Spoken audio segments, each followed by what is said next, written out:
A arte é uma arma da democracia? Pode ser. Se a democracia quiser dar-lhe munições, a arte pode ser uma arma da democracia, uma arma da qualidade de vida.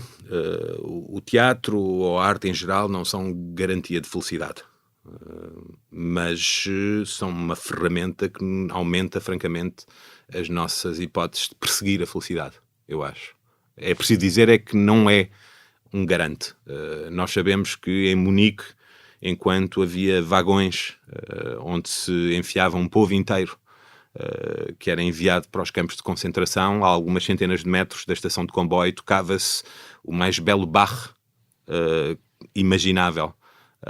E esta coexistência entre a barbárie total e a criação artística mais sublime não é estranha na história da humanidade, não é rara.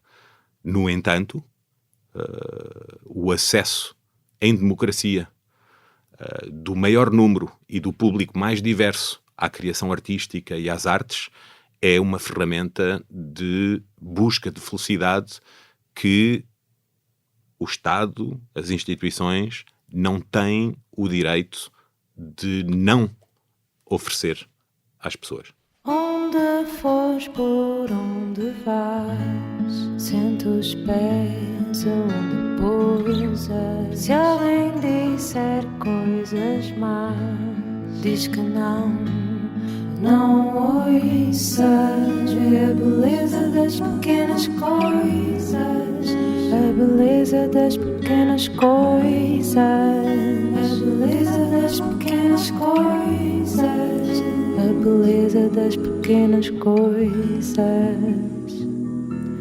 Uma conversa com Bernardo Mendonça.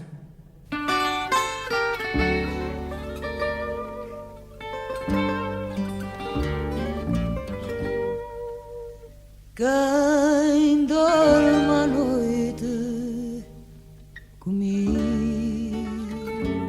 Quantas vezes o que achávamos impossível de acontecer no cenário político, na sociedade e no mundo se revelou, afinal, possível.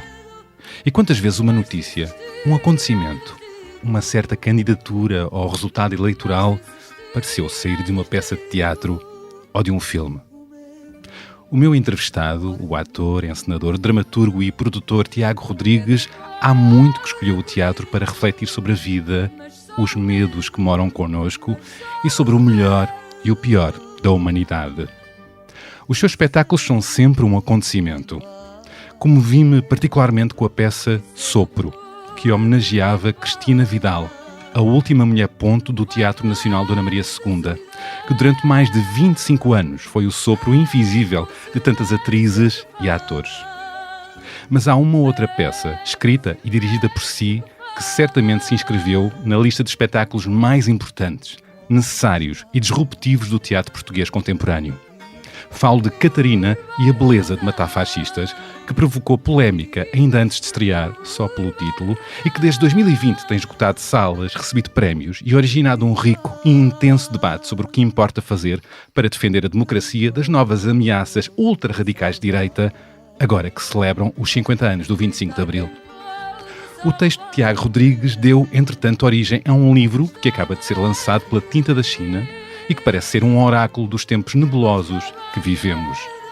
A peça centra-se numa família que tem por tradição matar fascistas, ritual que a mais nova de todos, Catarina, se recusa a cumprir. O espetáculo levanta questões como: há lugar para a violência na luta por um mundo melhor? Podemos violar as regras da democracia para melhor a defender? A peça termina com um longo e manipulador discurso de um fascista de um partido ultra-radical de direita, então no poder, que começou com apenas um deputado, mas que conseguiu chegar aos 117, alcançando maioria absoluta. Qualquer semelhança com a realidade não é coincidência. Na noite em que assisti a este discurso final, houve pessoas a abandonar a sala, outras que gritaram com fúria para o palco, outras que se contorciam na cadeira, que se levantaram por ser insuportável aguentar o que escutavam. Foi uma experiência social que eu nunca tinha vivido em teatro. Vida, teatro, vida, teatro. O teatro a tomar o pulso ao momento que vivemos e a servir de espelho e de lente para interpelar o público. Um abanão de todo o tamanho, provocado por Tiago Rodrigues, que nos relembrou que o teatro e a arte, no geral, também pode servir para isto, também deve servir para isto, para refletirmos sobre o estado das coisas. Esta conversa com o Tiago Rodrigues, atual diretor do Festival de Avignon, em França, que antes foi diretor do Teatro Nacional Dona Maria II, acontece no rescaldo do seu último espetáculo, Na Medida do Impossível, que esteve até há poucos dias no palco da Culturgest. Uma peça que resgata a experiência de profissionais humanitários e retrata as condições limite em que trabalham diariamente. Como administrar um campo de refugiados, como lidar com as escolhas de vida ou morte, como continuar quando sabem que não vão mudar o mundo, o que é que os move? Tenho muito para perguntar a este recente imigrante em França, que foi Prémio Pessoa em 2019, que afirma que faz teatro para combater a solidão e pelo encontro com os outros e que vive com um pé na primavera. Tenho ideia que já disse isso. Espero, na medida do impossível, tentar condensar num só podcast o tanto que tem sido a obra e a vida do Tiago Rodrigues, apesar de ele ainda ser um quarentão, como eu. Olá, Tiago. Bem-vindo ao podcast A Beleza das Pequenas Coisas. Olá, obrigado pelo convite. Ora é essa. Vamos saltar juntos? Vamos. Vamos a isto. Pare por um minuto. O que é para si viajar? Para nós, na DS Automobil, é uma arte. E queremos ajudá-lo a apreciá-la. Mantenha a mente aberta, tudo é uma questão de perspectiva. Se o dia está frio, foque-se no conforto do banco aquecido. Observe, mas a sério, absorva cada detalhe. Dos acabamentos premium à tecnologia de ponta, os nossos automóveis embelezam até as viagens mais longas. Reflita sobre o que vê, ouve e sente. Aprecie a paisagem, ouça o seu podcast preferido e deixe-se levar. Por que viajar indiferente quando há tanto para desfrutar? Entregue-se à arte de viajar. DS Automobil. Comecemos pelo fim, por este teu último espetáculo, que já tem 2 anos e estreou agora, esteve uns dias na Culturgest, chama-se Na Medida do Impossível, sobre as vidas dos profissionais da ajuda humanitária que lidam com situações limite, e eu pergunto-te qual é que foi o gatilho para te dedicares a estas histórias? Quiseste refletir sobre o pior e o melhor do ser humano em situações limite? O gatilho para começar a imaginar fazer um espetáculo foi ter-me cruzado com trabalhadores em ajuda humanitária, pessoas que me começaram a falar da sua experiência, de uma visão do mundo que me parecia enriquecida por essa experiência, e comecei a pensar que há poucas narrativas desse ponto de vista, de quem vive entre cá e lá, de quem vive muitas vezes entre aquilo que nós chamamos na peça o mundo do possível, onde temos acesso aos bens essenciais e aos direitos fundamentais, e o mundo do impossível, onde falta tudo porque há um conflito, uma guerra, uma catástrofe natural que faz com que seja necessária ajuda humanitária urgente em situações de crise. E que essa experiência de proximidade com o sofrimento extremo e a viagem de ida e volta entre o possível e o impossível poderia permitir que houvesse ali um olhar sobre o mundo e sobre a vida que merecia ser partilhado em palco. E esse foi o gatilho. São sempre encontros, são sempre fascínios que me levam a praticar curiosidade. Nem sempre a prática da curiosidade leva a um espetáculo. Às vezes só aprendemos qualquer coisa da vida, mas às vezes a prática da curiosidade, a meio caminho da descoberta de qualquer coisa que ainda não conhecia, começo a pensar, olha, queres ver que isto vai dar um espetáculo? E deu. E o que é que mais te surpreendeu, te cativou, te fez perceber, sim, isto dá um espetáculo, nesta vivência entre o possível e o impossível, em cenários muito desafiantes, limite? Eu julgo que aquilo que é, sem generalizar, a experiência da trabalhadora ou do trabalhador em ajuda humanitária, porque como em qualquer outra atividade, a diversidade de personalidades é enorme, mas há qualquer coisa que os atravessa, que é o facto de passarem a olhar para o mundo e sobretudo para essas situações extremas que podem viver ou testemunhar ou nas quais participam, mas também o mundo em geral, com um misto de grande humanidade, que está no centro daquilo que é a prática destas pessoas, mas recusando sempre a simplificação. São pessoas que conseguem aliar a emoção à complexidade na forma como olham para o mundo. E pelo que eu percebi, não gostam de ser chamadas de heróis e heroínas, não é? Não gostam dessas simplificações Pois. de um mundo dividido entre bons e maus, entre civilizados e selvagens. Até porque há decisões que têm de tomar a toda a hora e não são decisões simples, não é? Recordo uma história, agora dir-me-ás se posso revelar uma das histórias Claro que sim, contas claro que sim. no espetáculo, em que determinada pessoa teve que decidir a quem é que ia dar sangue, a fazer uma transfusão de sangue a duas crianças de 2 anos ou a uma criança de 8 anos, e decidiu pela estatística. Há uma das coisas fundamentais no trabalhador em ajuda humanitária, que com a experiência, e isso eu senti que era mais ou menos transversal a todas estas pessoas que entrevistei, que foram umas largas dezenas e são centenas de horas de entrevistas, é o facto de todos terem saltado para a ajuda humanitária por motivos idealistas, romantizando aquilo que é o trabalho em ajuda humanitária, e depois com a experiência, obviamente, e com a frustração e com a consciência do limite da sua ação, perceberem aquilo que eu chamo na peça, perceberem que não vão salvar o mundo, e passarem a dividir-se entre aqueles que conseguem recuperar dessa consciência, que são os que continuam a ser trabalhadores em ajuda humanitária, e aqueles que nunca recuperam e até podem abandonar a ajuda humanitária porque percebem que não vão salvar o mundo. E aqueles que perceberam que não vão salvar o mundo tornam-se os mais competentes trabalhadores em ajuda humanitária porque têm a consciência do limite da sua ação. Estão ali para aliviar o sofrimento do outro, seja ele ou ela quem for, o melhor possível, fazer o mínimo de mal possível com a sua ação e tentar apenas resolver a emergência. Aquilo que eles comparam a colocar o dedo numa fuga de água enquanto vem o canalizador. Eles sabem que não são um canalizador. O trabalhador em ajuda humanitária não vai fazer a mudança estrutural, social, política, económica de um país ou de uma região que permite que a paz seja duradoura. O trabalhador, ou que o acesso a bens e a direitos seja duradouro. O trabalhador em ajuda humanitária vem colocar o dedo na fuga d'água esperando que chegue um canalizador e faz o melhor possível para que escape o mínimo de água possível enquanto faz esse esforço.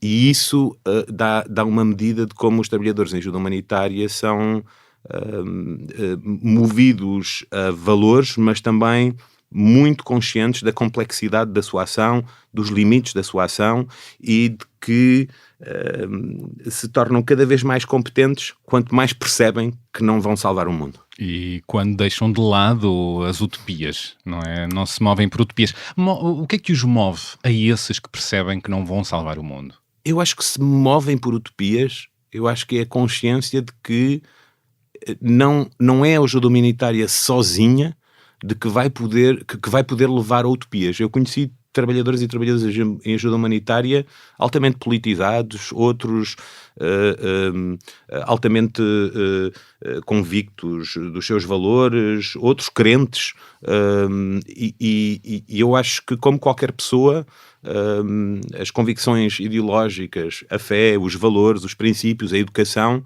têm um lugar. A grande questão é aquilo que perguntavas, eles não gostam de se ver como heróis precisamente porque eles percebem rapidamente pela sua ação que não são heróis. Para já eles não são os protagonistas da história, isso. Todos eles dirão isso. Eu não sou o protagonista, eu sou um secundário que vem ajudar o protagonista, é quem tem que ser ajudado. Mas acima de tudo eles percebem que não são heróis, mesmo que eu me reivindique ainda o direito de olhar para eles com a admiração de quem olha para pessoas que têm uma dimensão também heroica, porque correm riscos em nome do desconhecido que vão ajudar, mas sobretudo são movidos a valores. E eu acho que quando ultrapassam aquilo que é a crise que muitos deles atravessam ao fim de algumas missões, de perceberem, sim, eu contribuo para aliviar o sofrimento desta pessoa, talvez tenha mudado esta vida, mas os fenómenos mantêm-se e não é a minha ação que os transforma. A minha ação transforma a vida de alguém e esperemos o maior número de pessoas, mas não transforma o mundo.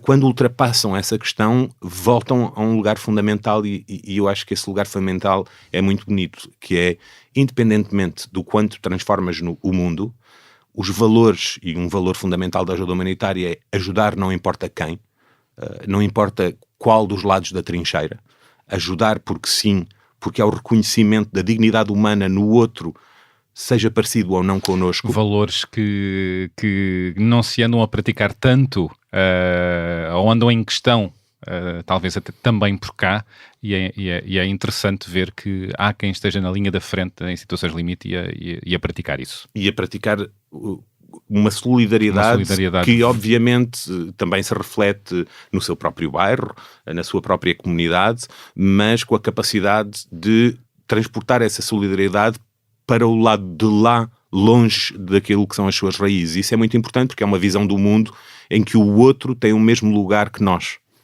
Interessante. Tu ouviste muitas pessoas, muitos profissionais humanitários, pelo que eu percebi. Também dei-me conta que as histórias mais difíceis, mais desafiantes, que revelavam o horror, essas não foram para palco.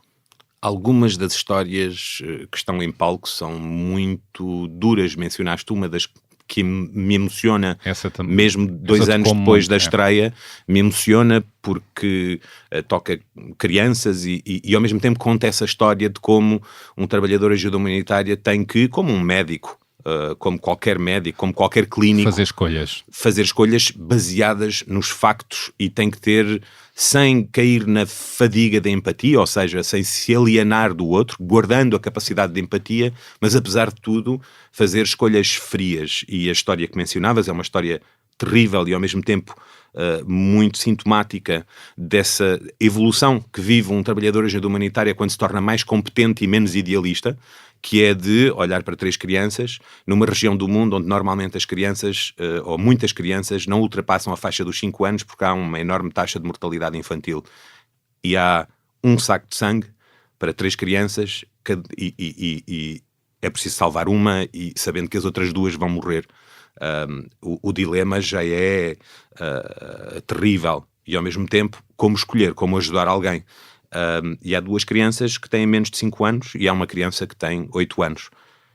E claro que a qualquer um de nós, o corpo, a presença, a figura mais vulnerável parece ser aquela que precisa de proteção mais rapidamente. Portanto, as crianças, os mais novos deveriam ser os protegidos. O que é que pensa esta trabalhadora em ajuda humanitária?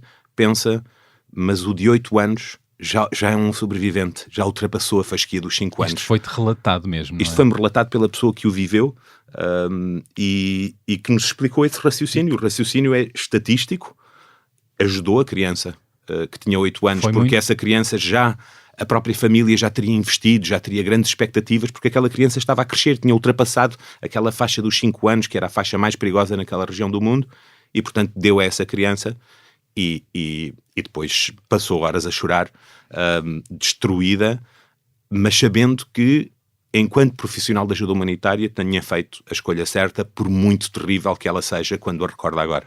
E houve outras histórias tão difíceis ou piores, no horror, no desafio, e que não foram para a cena porque eram demais? A tragédia grega tem a característica de não mostrar sangue em cena. Na tragédia grega, quando a Antígona morre, ela morre fora de cena e depois chega um mensageiro e diz: a Antígona morreu, o Hémon, o seu apaixonado, trespassou-se depois quando a viu enforcada na gruta, mas nós não vemos nada disso porque é obsceno. Obsceno, etimologicamente, fora de cena. E nós sentimos a mesma coisa a recolher estas histórias junto destes trabalhadores em ajuda humanitária. Percebemos que havia histórias terríveis que podiam ser contadas em palco, com o pudor, com a delicadeza, com as pinças com que tentamos tratar estas histórias, sobretudo as mais difíceis, mais perturbantes, em palco, e havia histórias que eram tão terríveis, tão duras, que nos desmontavam emocionalmente de uma maneira ao final do dia, quando tínhamos feito aquele dia, porque normalmente as entrevistas duravam quase um dia, com cada trabalhador ou trabalhadora. No final do dia estávamos tão rebentados emocionalmente por essas histórias, que dizíamos entre nós: esta é obscena, esta não vai poder estar em cena, esta não sabemos como podemos mostrar isto sem cair na exploração sentimental, sem nos sentirmos desonestos por expor. pela exposição de um sofrimento tão extremo. E essas são as histórias que muitas vezes, uma boa parte deles, foram interpretadas pelo Gabriel Ferrandini, baterista e gênio musical que está em palco com este elenco e que estava nas entrevistas. Uma maravilha. E o Gabriel, assistindo às entrevistas, muitas vezes perturbado também, conseguia, face à nossa paralisia de tentar não querer fazer teatro, nos recusarmos a fazer teatro a partir daquela história, o Gabriel tinha de alguma forma que se libertar daquela tensão e sentava-se à bateria, tinha sempre o kit de bateria montado, sentava-se à bateria na sala de ensaios e tinha um daqueles seus solos explosivos e começámos a perceber o não dito, aquilo que nós não vamos poder contar, talvez possamos ouvir na música do Gabriel. Ouvindo estas situações limite de pessoas postas à prova, do sofrimento dos outros, fez-te acreditar mais na humanidade ou menos? Não quero passar a conversa toda a falar de tragédia grega, mas eu acho que no teatro há uma espécie de pessimismo em palco, que corresponde, por exemplo, à tragédia, que acaba sempre mal. Na tragédia estamos tranquilos, porque sabemos que vai acabar mal. E, portanto, podemos observar como se desenrola a história e a tragédia acaba mal não para nos dizer que na vida vai acabar mal. Eu acho que o pessimismo em palco serve-nos para guardarmos o otimismo na vida, nas ruas, em casa. E, portanto, de alguma forma, estas histórias perturbantes, duras, a mim mobilizam-me. Dão-me vontade de participar, deram-me vontade de fazer teatro para partilhar estas histórias com outras pessoas, porque estas histórias são contadas por gente que as viveu e que as testemunhou tentando ajudar. E para que haja cada vez mais destinos, terras, lugares possíveis de viver, não é? E para que esse impossível não chegue cá, porque não é impossível isso acontecer, não é? E também para percebermos a riqueza de tentar ajudar.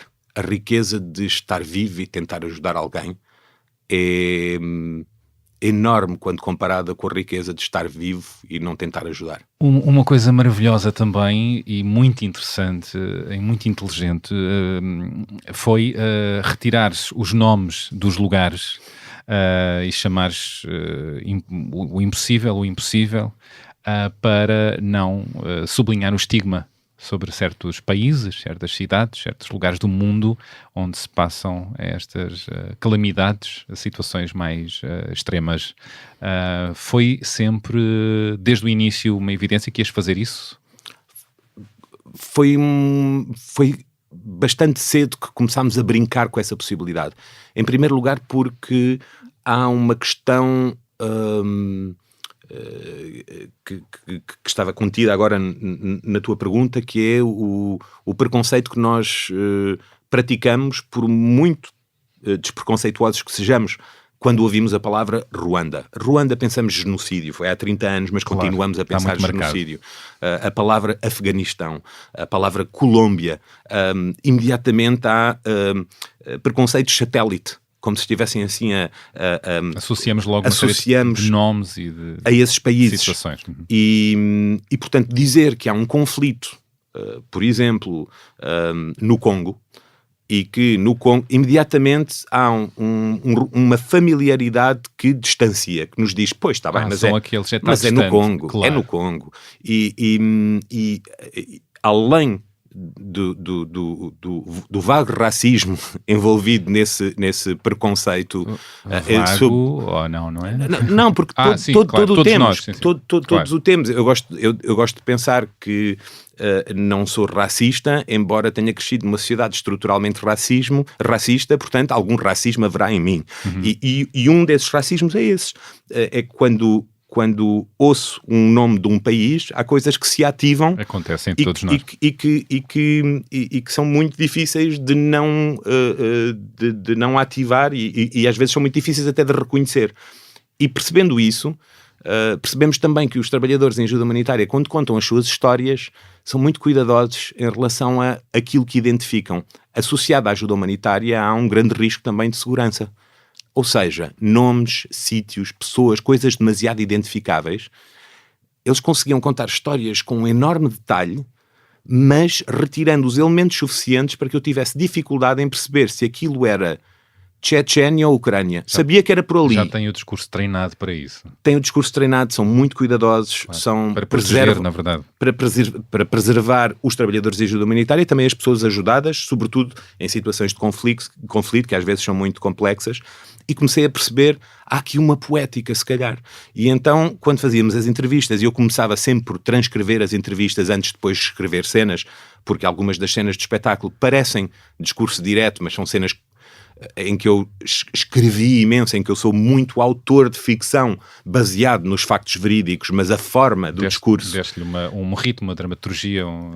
Ou seja, inventei personagens que contam histórias que me foram contadas por pessoas, mas as personagens são muito diferentes das pessoas que nós encontramos. Sim. Ou então condensei, editei, tratei, portanto, há uma espécie de trabalho jornalístico que se pode ter a fazer uma entrevista, quando fazes uma entrevista de 2 horas, mas depois só tens uma página no jornal, tens que fazer um grande trabalho de edição. Eu aqui tinha o tempo, mas também tinha a liberdade que não se deveria ter, às vezes tem-se, mas que não se deveria ter no jornal, de fazer juntar algumas coisas, fazer mais do que editar, escrever mesmo no gesto de edição. Mas comecei por editar, por transcrever as entrevistas, e transcrevendo as entrevistas, a primeira coisa que comecei por fazer foi tirar os nomes dos sítios e começar a substituir por possível, impossível, e quando fizemos as primeiras leituras, percebemos que este vocabulário de dizer, quando cheguei ao aeroporto e em vez de dizer ao aeroporto de Lisboa, disse aeroporto do possível, quando vinha da minha última missão não no Ruanda, mas no impossível. Então, vinda do impossível, aterrando no aeroporto do possível, percebemos, há aqui qualquer coisa de fábula, de realismo mágico. De repente, isto são mesmo histórias, podiam ser... Isto são mesmo ficções, sendo que os elementos são tão, às vezes, áridos e rugosos e reais, mas isto traz uma poesia qualquer e, ao mesmo tempo, aproxima-nos, porque isto pode ser um bocadinho em qualquer lugar. E uma verdade, aliás, falaste do jornalismo, nota-se na forma como fazes teatro que há aí um jornalista em ti. Sei que deste uns toques no teu passado no jornalismo. O teu pai era jornalista, Rogério Rodrigues, já vemos de falar dele mais vezes nesta conversa, e quero falar de outra peça onde há essa mão e esse olhar de jornalista atento a tomar o pulso da realidade do país. A Catarina e a Beleza de Matar Fascistas, estreada em 2020, que continua a esgotar salas no mundo e que parece um oráculo para o que tem vindo a acontecer na cena política, na sociedade portuguesa. Aliás, eu começo por aí. E já vamos ao processo. Esperavas que o cenário político e a sociedade se estivesse a aproximar tanto da tua ficção? Infelizmente esperava, e tive uma conversa há uns dias. Estávamos em Berlim, precisamente, a apresentar o Catarina e a Beleza de Matar Fascistas, e com a Isabela Abreu, que é atriz no espetáculo, recordávamos um momento em que eu comecei a trazer umas cenas para os ensaios, em 2020, e nessas cenas depreendia-se a tal distopia desse espetáculo. Estávamos num Portugal onde, pela primeira vez, desde há alguns meses, havia um deputado de extrema-direita de um movimento populista antidemocrático na Assembleia da República. Um deputado. Na altura, estávamos no início de 2020, foi depois das legislativas de 2019, e estávamos nos ensaios, eu trazia as primeiras cenas, e nessas cenas depreendia-se uma distopia nesta peça, que é, esta peça passa-se em Portugal em 2028, portanto... Para nós, na altura, daqui a 8 anos, 2 legislaturas, se elas se completassem em Portugal, em 2028 a extrema-direita já não tem mas 117 deputados na Assembleia, tem maioria absoluta e está prestes a mudar a Constituição, ou seja, vai anunciar-se o final da democracia e entramos num regime totalitário, autoritário, de inspiração fascista.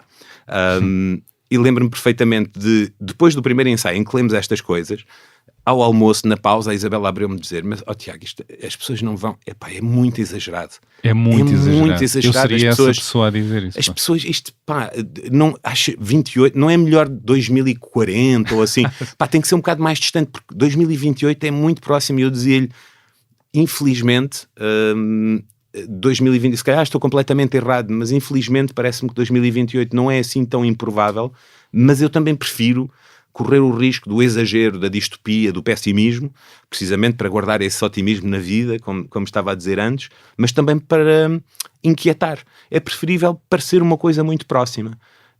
Isto foi há 4 anos, passaram 4 anos, hoje temos 50 deputados de extrema-direita ultra-radical na Assembleia da República, portanto um movimento antidemocrático a minar a Assembleia da República em Portugal, e matematicamente está bem, ainda não chegamos aos 117, mas se virmos proporcionalmente o aumento exponencial a cada eleição, quase que fazemos figas para que não haja eleições, o que é terrível em democracia. Pois, corremos o risco de tua peça cumprir-se de alguma maneira, o que é uma calamidade para a democracia. E eu pergunto, o que é que o teatro pode... e tens percebido com as tuas peças tomar o pulso da sociedade, agitar consciências, mostrar o espelho a quem vê? Eu acho que o teatro pode muita coisa, mas gostava de fazer um aviso à navegação, que é: o teatro não tem de nada. O teatro é. Mas qual é o teatro que mais te interessa? Dizendo que o teatro faz parte da aventura humana e, portanto, não é preciso razões para fazer teatro. Ele continuará a existir pelas melhores e piores razões, e que, portanto, existindo, é interessante que a sociedade, e sobretudo as sociedades democráticas, tentem beneficiar daquilo que o teatro pode oferecer, mas não tem a obrigação de oferecer. Mas também pode, o que é muito interessante, também pode ter esse lugar. Claro. E é um lugar importantíssimo, e porque esta peça, Catarina e a Beleza de Matar Fascistas, reflete sobre o presente e o futuro que vem aí, e sobre o fim, o suposto fim da democracia.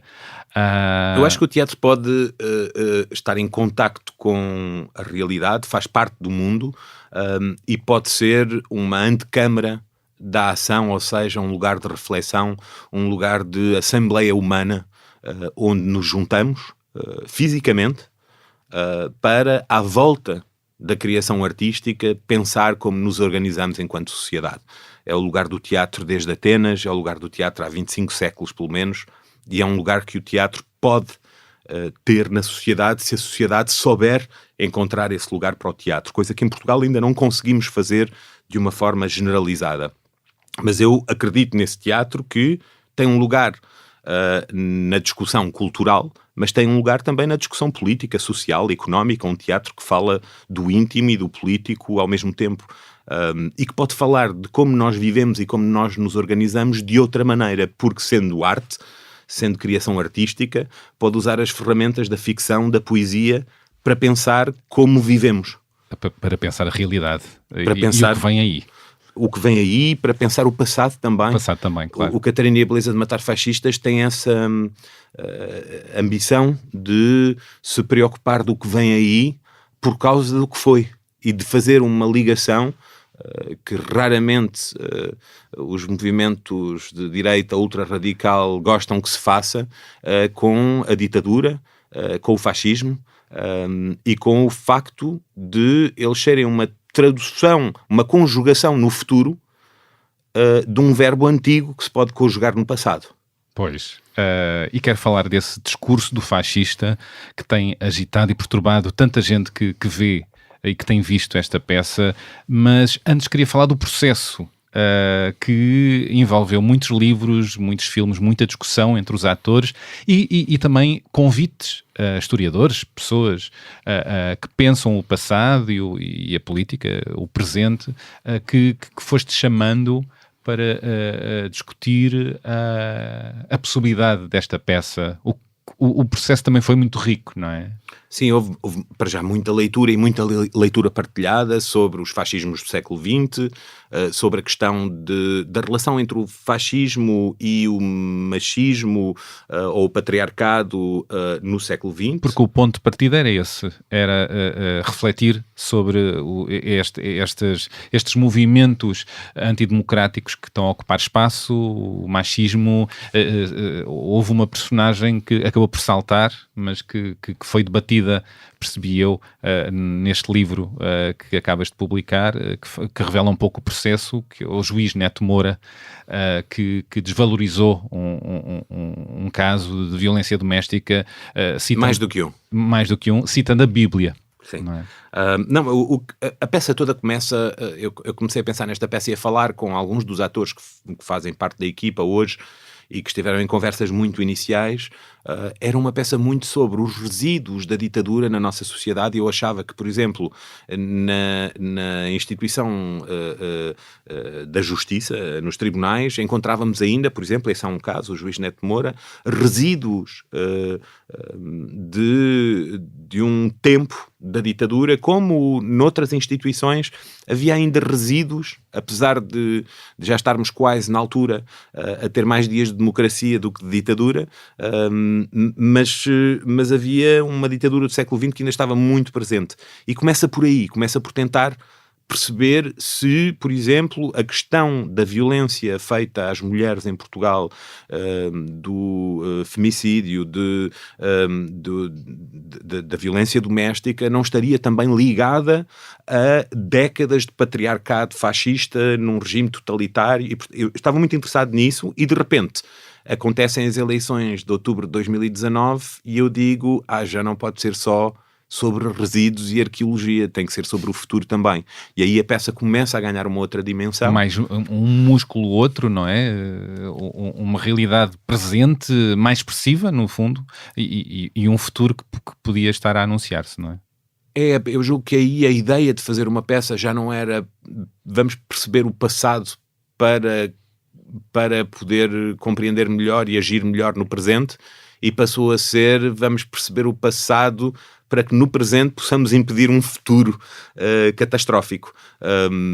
Porque nós vimos a ascensão da extrema-direita em muitos países europeus acontecer, e durante muito tempo em Portugal nós achávamos-nos imunes, porque não havia representatividade da extrema-direita em nenhuma instância institucional, e portanto achávamos-nos imunes e achávamos que talvez um dia chegassem em Portugal, mas eles lá em França, na Itália, já iam na 3ª, 4ª temporada da série e nós aqui ainda nem tínhamos começado a ver. Um bocadinho como antigamente acontecia com o cinema, estreava sempre lá fora, estreava primeiro, nós tínhamos que esperar meses em Portugal para que chegasse o filme.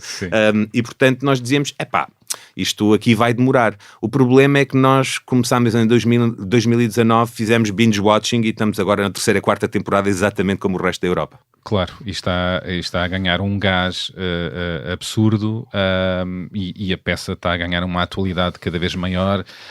A interpretação do Romeu Costa é um assombro, já lhe o disse pessoalmente. Ele interpreta um discurso magistral da tua autoria, arrepiante, de tão verosímil, e um texto que começa desta maneira: quero falar de liberdade. Começa assim. Este fascista, esta personagem, convocando todo o público a estar com ele, e aos poucos começa um discurso antidemocrático, de ódio, e eu pergunto-te como é que conseguiste tanta eficácia para chegar a esse texto? Em primeiro lugar, disseste muito bem ao Romeu Costa. Romeu Costa é um dos grandes atores portugueses, e não conheço outro ator que pudesse ter feito esta cena. Agora que o vi a fazer esta cena e que o vejo há 4 anos, aliás, a fazer esta cena e a gerir aquilo que é uma experiência absolutamente extraordinária para um ator, que é ter, por exemplo, uma sala do tamanho do grande auditório do CCB, 800 ou 900 pessoas, a insultar-te enquanto tu fazes uma cena de meia hora, e conseguir fazer teatro. Ele não sobrevive, ele faz grande teatro nestas circunstâncias. E isso é de uma coragem, lucidez, capacidade de descobrir soluções sobre como fazer teatro numa situação completamente extrema, em que o público está aos berros. Aliás, isto é uma experiência social, porque a reação do público é completamente fora das normas. Estavas à espera que o público reagisse assim quando escreveste? Eu trabalhei com o Romeu à parte, um bocadinho, sem mostrar ao elenco, porque quando comecei a escrever as cenas, e eu escrevo durante os ensaios, portanto estávamos em ensaio já, ensaiávamos tarde e noite, eu de manhã escrevia, e quando comecei a escrever esta cena, é um discurso de 30 minutos em que eu prometi a mim mesmo Tiago, se tu tivesses que escrever o melhor discurso possível para um candidato de extrema-direita, o que é que escrevias? E esse era o desafio para mim. Eu queria que o discurso fosse o melhor possível. Era como se eu estivesse a fazer audições para ser o speechwriter, o escritor de discursos da extrema-direita em Portugal.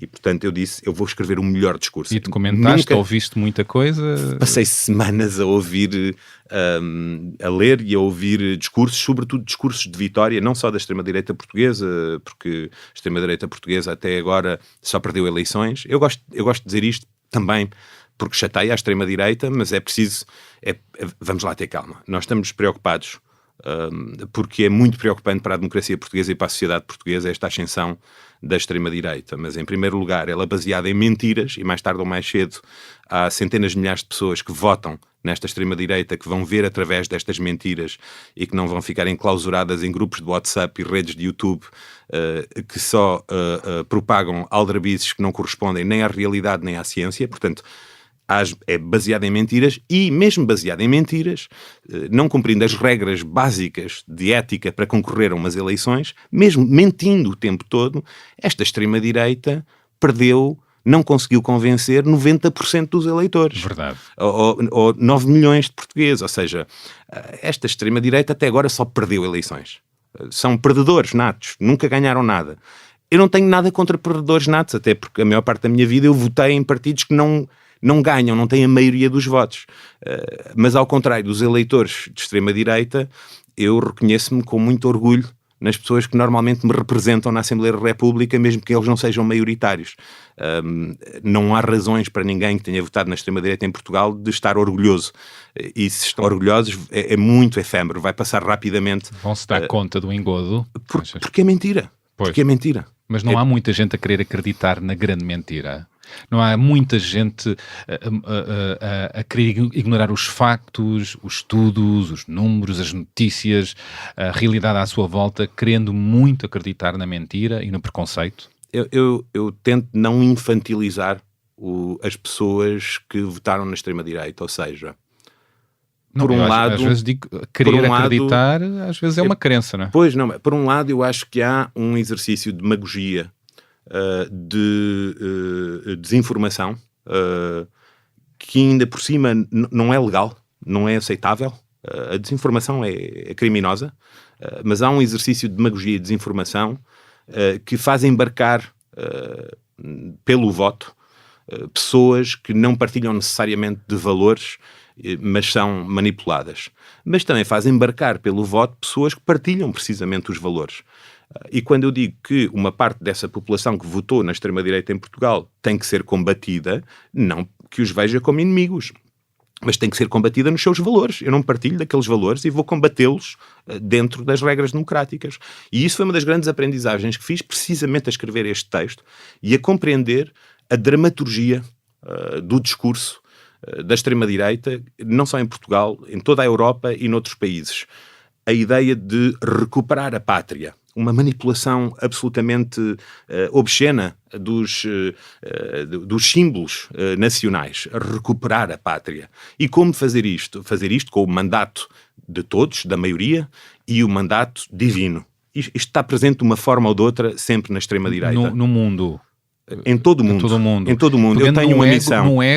Eu estou aqui com uma missão. E há sempre um líder. E eu estou aqui com uma missão em nome da maioria, mas também mandatado porque acredito e isso chega-me.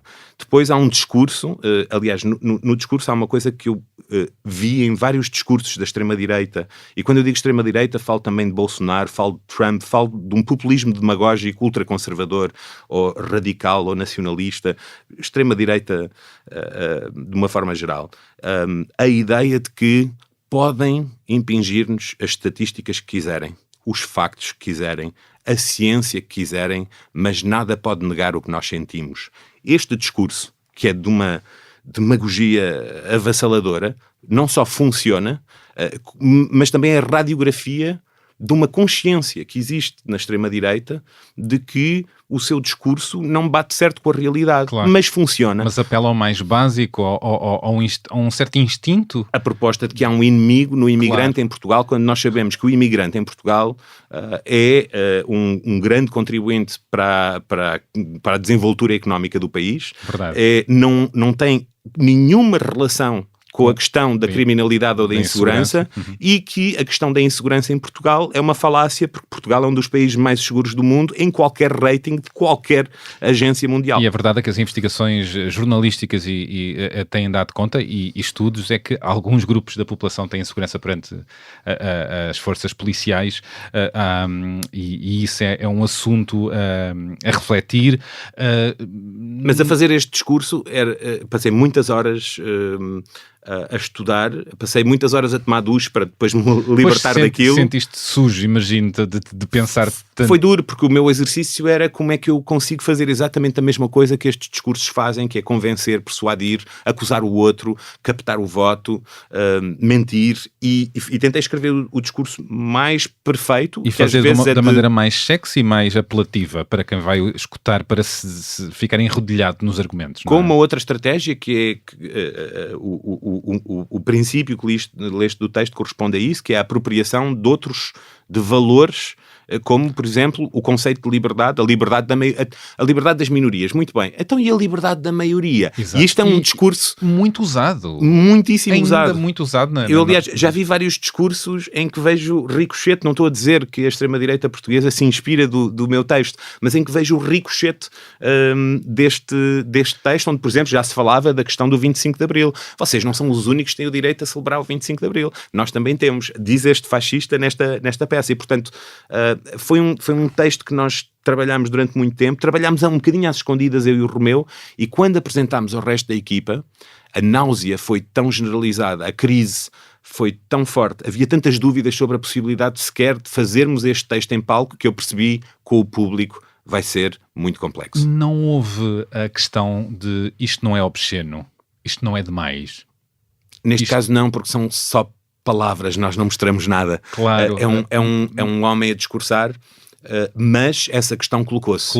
Isto não é demais, não é obsceno estarmos a levar isto para palco. Uma boa parte da equipa achou que era dar tempo de antena a um discurso que nós não deveríamos permitir que tivesse tempo de antena, e isso... E que podia fugir-vos da mão, podia haver esse Não, medo. despoltou sobretudo uma discussão sobre o que é que significa este discurso acontecer num palco depois de 2 horas de teatro e num contexto artístico, ou ser dito, por exemplo, na Assembleia da República, e que foi um pouco o debate que já havia, porque na altura o título da peça já tinha sido anunciado enquanto ensaiávamos, era o debate que havia sobre a peça e que eu sempre defendi, que é quem acha chocante Catarina e a beleza de matar fascistas, porque a palavra beleza e matar estão na mesma frase, quando obviamente que a peça, nem o título, nem a peça sobretudo, fazem a apologia da violência. Eu acho que até pelo contrário, é uma peça sobre a dúvida, sobre o dilema, mas que toca a questão da hipótese da violência na política, mas ao mesmo tempo eu dizia a muita gente, mas Catarina e a beleza de matar fascistas é o título de uma peça. É muito menos violento do que alguém que na Assembleia da República diz volta para a tua terra. Ou seja, o contexto em que é dito, uma personagem de uma peça que diz uma coisa misógina não denuncia a misoginia do autor, claro, ou da autora. É uma personagem que diz uma coisa misógina. Um deputado que diz uma coisa misógina, lamento, mas é misógino, porque o disse na Assembleia da República. E, portanto, esta diferença fundamental, que me parece quase pretenciosa de explicar, teve que ser explicada muitas vezes, e esta, mais uma vez, é uma estratégia também da extrema-direita de cercar a possibilidade de liberdade de expressão e de liberdade artística, tomando literalmente as coisas e proibindo, por exemplo, que uma professora mostre o David, a estátua do David, aos seus alunos, porque é obsceno, porque é pornografia, porque é nu. Atualmente até se discute num certo colégio a roupa, o decote dos alunos, das alunas. O que me faz lembrar uma outra peça minha, inspirada na censura do teatro em Portugal, que se chamava Três Dedos Abaixo do Joelho, precisamente porque as atrizes, durante a ditadura, podiam ter saias curtas, mas o mais curto que poderiam usar seria 3 dedos abaixo do joelho. Mais curto do que isso era ilegal num palco português durante a ditadura. E quando vi essa notícia de que um liceu em Lisboa quer controlar os decotes e os tamanhos das saias, achei que era interessante enviar-lhes o texto dessa peça, que é baseada nos arquivos da censura, na Torre do Tombo, e que tem muitos exemplos que poderiam elucidar o corpo diretivo desse liceu. Estava a perguntar-te se esperavas a reação do público à interpretação e ao texto representado pelo Romeu Costa. Esperavas? Isto foi uma experiência social, porque de facto todo o público reage de maneiras distintas. Uns saem, outros gritam, outros contorcem-se na cadeira. Eu fui um deles, mas não me dei conta de ninguém impávido e sossegado a ouvir. Tivemos em 4 anos e muitas apresentações, tivemos muito raramente uma sala silenciosa no final do espetáculo. O mal-estar está sempre lá. E houve invasões de palco, inclusive, não é? Sim, tivemos talvez 2, 3 vezes na história deste espetáculo uma sala silenciosa durante o discurso do Romeu com o personagem do fascista, ou o personagem que aquela família da peça chama fascista, a discursar. A esmagadora maioria das vezes houve reações, às vezes reações mais quentes, há sempre insultos, há sempre discussões, há sempre pessoal que sai. Há uma discussão muito interessante que às vezes se instala, que são as pessoas que insultam a personagem, enquanto outras ao lado dizem, mas isto é só teatro, deixem ver, e de repente há um debate que está lá na sala. Sim. Há gente que sai muito zangada com o facto, com aquele sentimento que nós tivemos, ou o elenco teve no início, de como é que vocês dão tempo de antena a isto, e portanto saem dizendo eu recuso ser exposto ou exposta a isto, e às vezes a coisa aquece e houve já tentativas de agressão, houve invasões de palco, e nós temos um dispositivo de segurança muito discreto para que o público se sinta obviamente completamente livre no teatro e não sinta que há segurança, mas nós temos um dispositivo de segurança para impedir que alguém chegue perto do Romeu ou do resto dos atores. Violência nunca aconteceu realmente. Houve tentativas. Houve? Sim, já teve que haver algumas evacuações de espectadores e espectadoras da sala por gestos mais violentos ou tentativas de agredir o Romeu, e o que é incrível é que o Romeu nestas situações continua como se estivesse num palco, num comício, a discursar.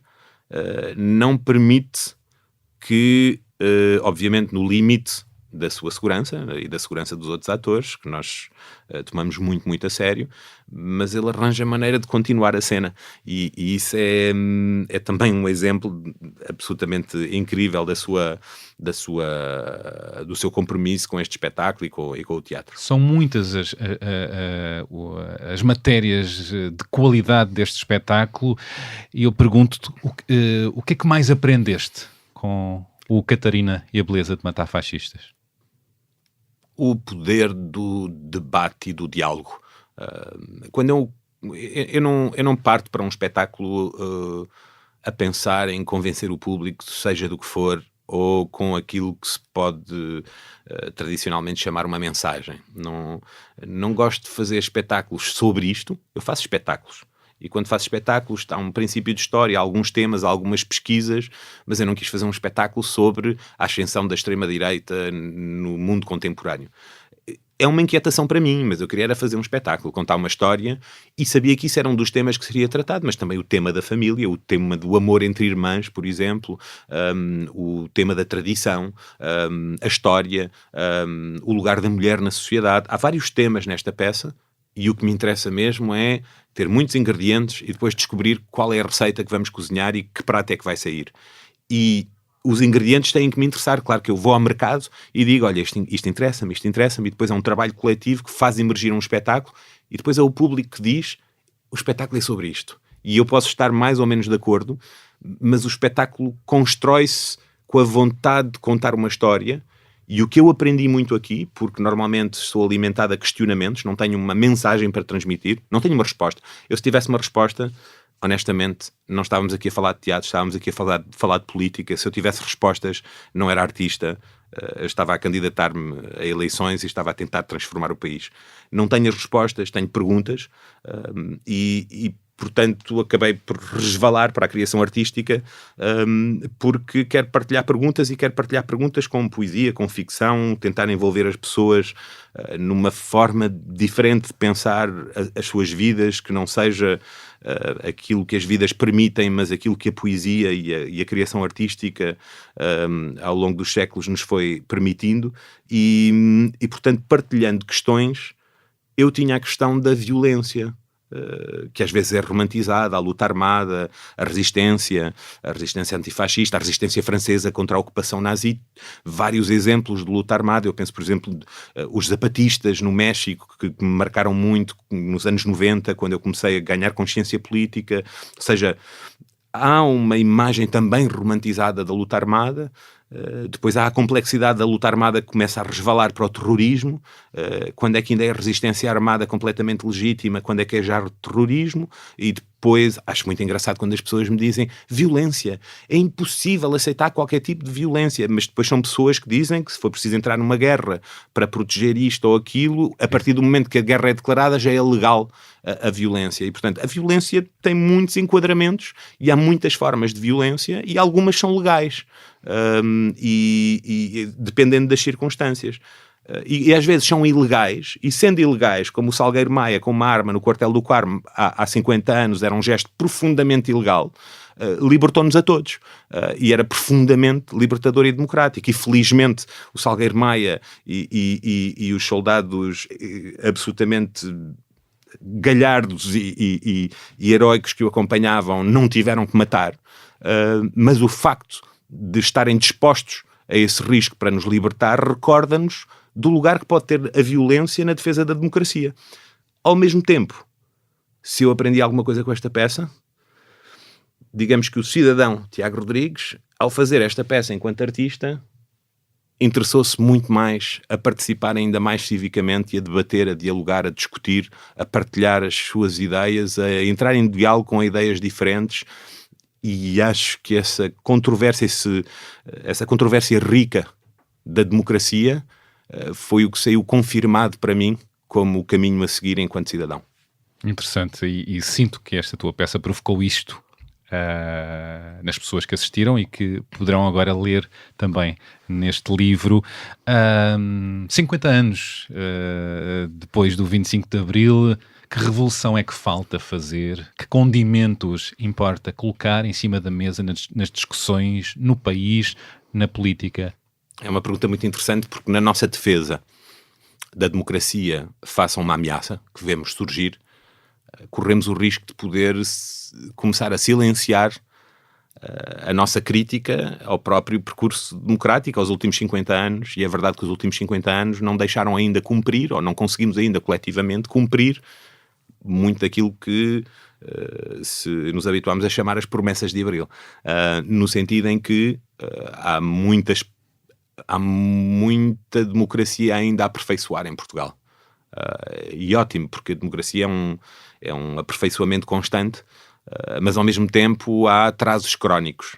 Obviamente, enquanto artista e pessoa que trabalhou à frente de instituições culturais em Portugal, como o Teatro Nacional Dona Maria II, que é uma das grandes aventuras da minha vida, que teve uma companhia independente, que embora viva hoje, há 2 anos já em França, continuo a sentir-me a pertencer ao setor cultural português, essa área de atividade do nosso país.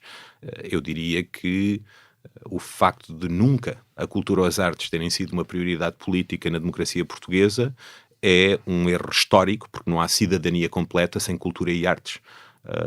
É um bem essencial em democracia, ao lado da educação, da saúde, da paz, da habitação, para começar a citar o Sérgio Godinho, e portanto acho que há um atraso crónico, um esquecimento crónico, uma negligência histórica da democracia portuguesa em relação à cultura e às artes, e o facto de estar hoje em França, onde já trabalhava muito, porque já tinha a sorte, o privilégio de trabalhar muito internacionalmente desde há mais ou menos 15 anos, mas vivendo hoje em França e participando da vida cultural francesa e dirigindo uma grande aventura como é o Festival d'Avignon da cultura francesa, dou-me conta que mesmo num momento complexo para a cultura em França, com alguns cortes orçamentais, a cultura e a criação artística estão há 80 anos no centro da democratização do acesso ao serviço público, da descentralização do serviço público, e fazem parte de um pacto de regime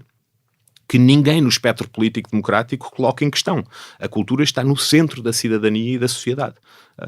E isso transforma a sociedade francesa, diferencia a sociedade francesa, melhora a qualidade de vida das francesas e dos franceses e de quem vive em França. E essa experiência só vem confirmar a minha noção de que em Portugal nós nunca soubemos compreender o quanto a democracia portuguesa poderia ter beneficiado da vitalidade e da qualidade enormes das últimas gerações de criadores de todas as áreas em Portugal desde os anos 70. Citando José Mário Branco, ouvindo-te agora, a cantiga é uma arma, o teatro é uma arma, a arte é uma arma da democracia. Pode ser. Se a democracia quiser dar-lhe munições, a arte pode ser uma arma da democracia, uma arma da qualidade de vida. O teatro ou a arte em geral não são garantia de felicidade, mas são uma ferramenta que aumenta francamente as nossas hipóteses de perseguir a felicidade, eu acho. É preciso dizer que não é um garante. Nós sabemos que em Munique, enquanto havia vagões onde se enfiava um povo inteiro, que era enviado para os campos de concentração, a algumas centenas de metros da estação de comboio, tocava-se o mais belo Bach imaginável. E esta coexistência entre a barbárie total e a criação artística mais sublime não é estranha na história da humanidade, não é rara. No entanto, o acesso em democracia do maior número e do público mais diverso à criação artística e às artes é uma ferramenta de busca de felicidade que o Estado, as instituições, não têm o direito de não oferecer às pessoas. Depois destas tuas palavras, eu gostava agora que ouvisses um áudio e depois que o comentasses. Embora me tenha sido pedido para gravar num sítio que não tivesse muito ruído, a verdade é que estou na rua, estou na varanda de um teatro e estou a olhar o mundo, e acho que é um dos melhores sítios onde podia estar a gravar o que quer que seja sobre o Tiago Rodrigues, porque se há algo que eu acho que o Tiago tem e que é único, é exatamente esta maravilha e esta